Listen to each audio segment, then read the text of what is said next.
Hello everyone, welcome back to my Sneha's family blog. তোমরা কেমন আছো? আশা করছি তোমরা সবাই ভালো আছো, আমিও ভালো আছি। তো আজকের ব্লগটা এখান থেকে স্টার্ট করছি। তো আজকে হলো বৃহস্পতিবার, মা লক্ষ্মী ঠাকুরের ঘট বসিয়েছে, তোমরা দেখলাই। আর এটা প্রত্যেক সপ্তাহে মা করে লক্ষ্মী পূজা, এটা অনেকেই করে। তারপর পুজো টুজো দেওয়ার পর আমরা ব্রেকফাস্ট করব সবাই মিলে, তো দেখতেই পারবে।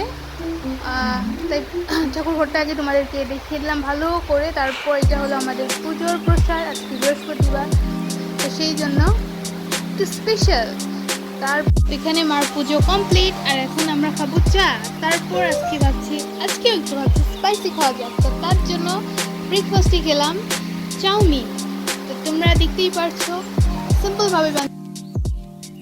তারপর একটা পার্সেল আসলো, তারপর ওটা আনবক্সিং করাটা তোমাদেরকে দেখালাম না, ডাইরেক্ট কীভাবে ডেকোরেট করে দেখালাম। এই ফ্লাওয়ার্সগুলো এসেছে, খুবই সুন্দর দেখতে, এই 4 পিসে।